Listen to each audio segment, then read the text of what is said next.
Hi everyone, my name is Marcus and you're watching the Reef Nerd YouTube channel.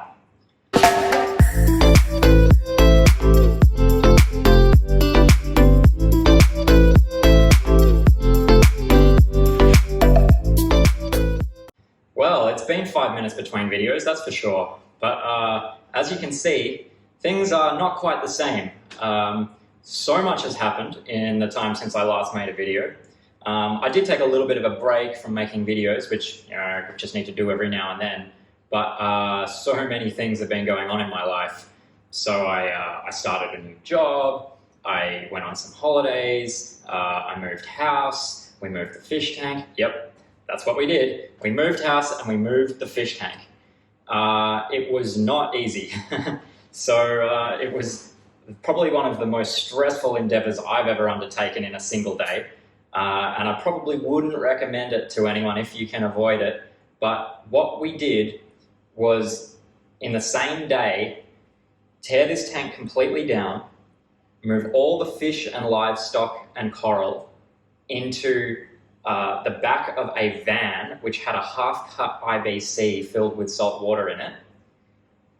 We then continued tearing it all down completely, loaded the tank, the glass, the sump, and the cabinet into separate trucks, drove it all to my new house, moved the cabinet in, set it up again. As you can see, it's not finished yet. There's still a lot to go. Put the sump in, redid all the plumbing, put new sand in, started filling it with water, and then started moving all the fish and coral from that van with a half-cut IBC into this tank, all in one day. And man, was that an undertaking. I got a heap of time-lapse footage, but that's all. Unfortunately, I wasn't able to sort of vlog the day. It was just too hectic. There was a team of about 8 people helping me. So big shout out to Toby from Reef Galleria, Billy from Starfire Aquatics, and Stacy from Timberfire, who's the guy who built my cabinet.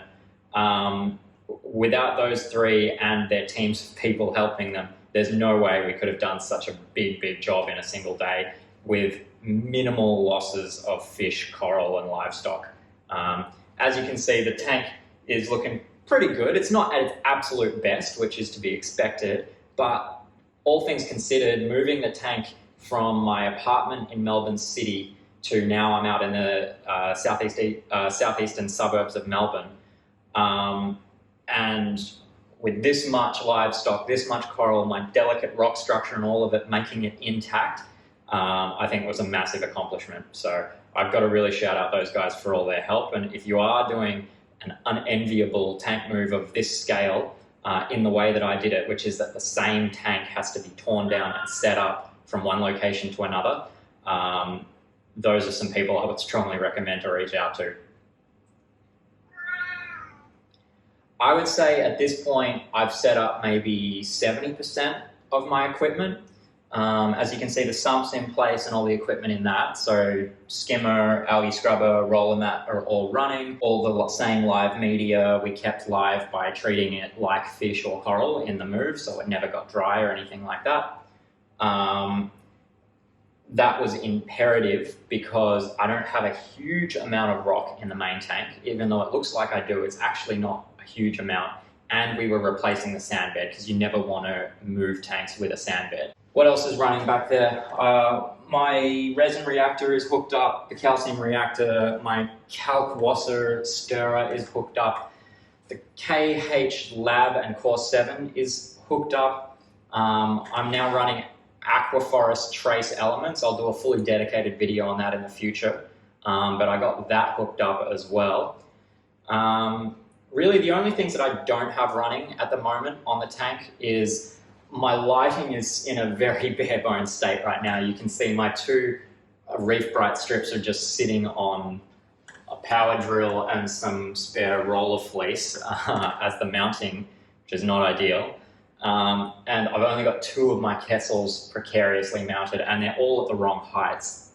That's because obviously the cabinetry of the hood and the tank is not finished yet. It needs to be reassembled. The hood in particular needs complete modification because at my old house it was like a an L shape sort of. And now I have a flat ceiling here, so that L component of it needs to be removed and it needs to be just made rectangular. So that's coming in a couple of weeks, and then we'll be able to get all the height right and get the lighting back on properly. I've got boxes and boxes of stuff still to set up. My auto water change is not running yet because I'll need to plumb RODI line to the tank, which is going to be pretty interesting because it's going to have to run up inside the wall, through the ceiling, and then down into the laundry, which is where the nearest water is and where I currently have my RODI system set up. But it's completely manual at the moment, the RODI system. I just turn it on when I need it, fill up a bucket of water, fill up the RO chamber in the sump. So yeah, we're just fully manual with water changes and RO top off at the moment, but we'll go through the journey of automating all of that again, don't worry. I still also haven't set up all of my additional gyre pumps. There's only the 2 main ones on there. The additional 4 that I had along the back wall, I haven't set up yet for no reason other than I just haven't got around to it yet, but that will happen. The controller that I run, the Hydros wave engine is in there. It's just unplugged because I don't have the additional 4 gyres hooked up to it yet. In the move, all of my fish made it except one. Unfortunately, my purple tang died. Not during the move, it died a few days after the move, but I noticed one side of its body was massively stung.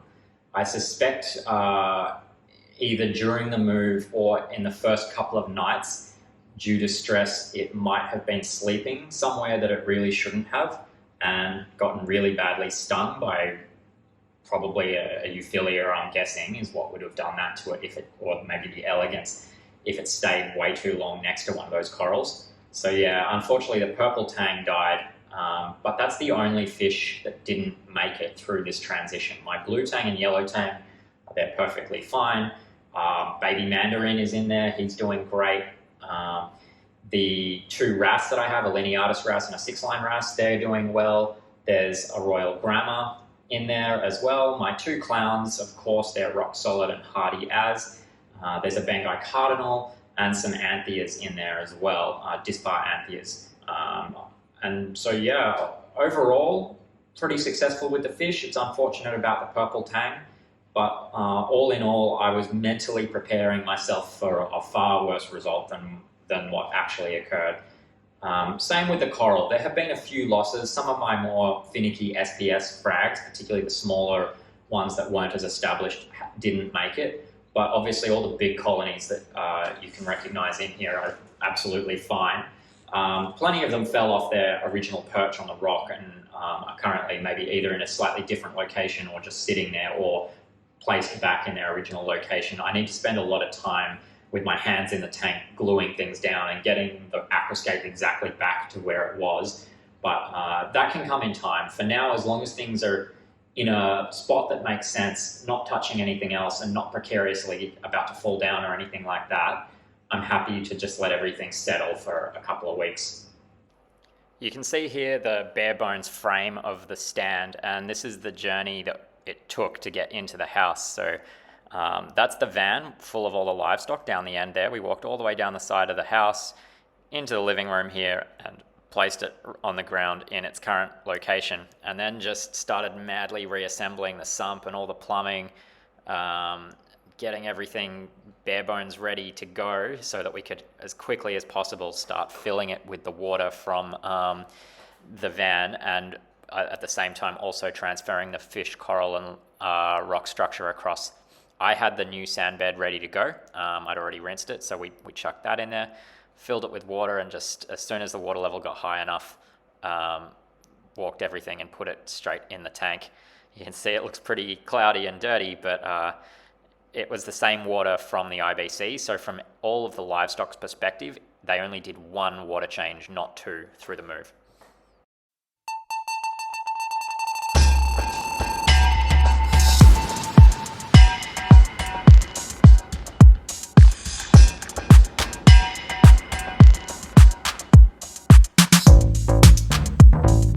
We did have one leak when rebuilding the plumbing, and that was the one of the joins coming out of the the Pentair UV must have developed a crack in it or something. We tried patching it with some glue. That hasn't really worked, unfortunately. So currently the UV is turned off and that part of the plumbing is isolated. I'm going to have to disassemble it and get in there and either replace those fittings or glue them from the inside, I think, in order to fix that leak.